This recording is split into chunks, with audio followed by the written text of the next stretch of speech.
Hello ma'am कम तौनरीगे अदो social media सिदी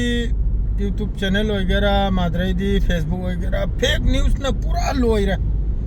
fake news सिना पूरा लोइरे नसी अयुक्सी हौगलेगा हौजिक इंडिया में सुम पाकिस्तान की लांसी की मरमदा अदुम एंगलंबनी सोमदना बु कराची यौखरे अदु यौखरे अता यौखरे आइना दुनिया की फेक न्यूज़ सिना पूरा थल खरे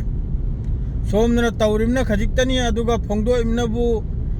टाइम्स ऑफ इंडिया माद्रेदी न्यूज़ 18 जी न्यूज़ अमा लैरि मखैसिना पूरा सोशल मीडिया से अदुदेसु मितुंबा हाइनिरा करी हाइनि अदु मखैदुना येंगरिबा वीडियो मखैदो लोरे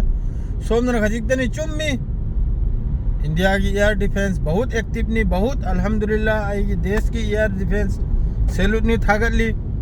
पाकिस्तान की तरफ तगी जो तो मिसाइल जो तो ड्रोन कैप्सूल पुनमक लोइन इंटरसेप्ट नी लोइन लौथरिम नी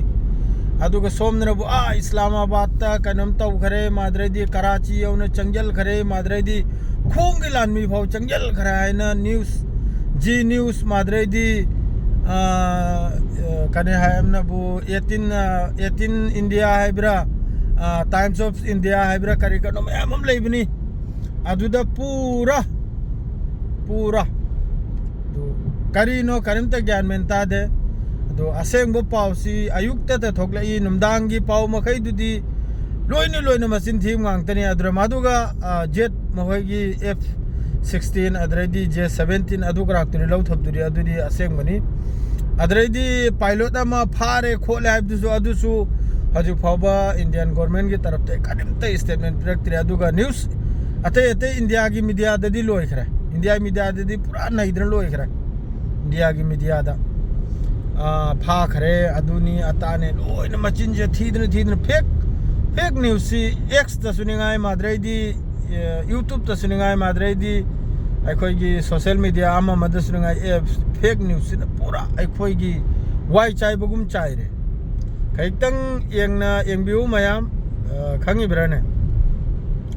याम साथीना फेक न्यूज़ से चलाइरमनी याम साथीना दुबु अदुना लान बुदी हौजिकसु तौनरी बॉर्डर हौजिकसु पाकिस्तान की तरफ तगी अदुम अखोगी कापसल बा कदम तौबसिर अदुम इंडिया सु अदुगी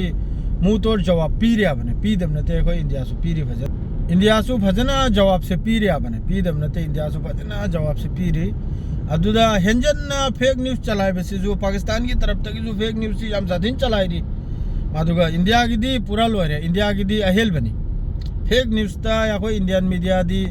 नंबर 1 इंटरनेशनल मीडिया ना पाव हायरक्लमनी सिगुम चैनल से यंग बियात रायना करी हायरुनी लान तौनरी तौनदम नते यामना सीरियस एकोई की कनमदनी होजी की सिचुएशन जिनी अदु पाकिस्तान की तरफ तगी अदुम मिसाइल ड्रोन अटैक अमा मसी लेपते अदुगा इंडिया नसो अदुम इंटरसेप्ट तौदन लोइना लौदरी इंडिया की S-400 माद्रेदी इंडिया की जेट फाइटर पुनमक हौजिक बॉर्डर दा आसमान मथक अदुम पाइद्रन लैरमने नुमित से तारकपसिदगी सागुंबा मिसाइल गुंबा लासु लौथनबो खोथनबा हाइना अदु मयाम चिन से थीदन फेक न्यूज़ ता अदुना यामना फजन एंबिउ मुन्ने एंबिउ हौजिकी चैनल मखै से हारि मखै से याम कन फेक न्यूज़ से चलाइरमनी असेंग पाउदुरी इंडियन की डिफेंस की तरफ से अदुम थोकलकलेगा स्टेटमेंट पिरकपनी अखोइना सी तौखरे सी तौखरे हाइना अदुगी पाउदु गाइबिउ अतै अतैदु यामना कनिम तौजलबिरुनु शेयर के लोइजरे सलाम।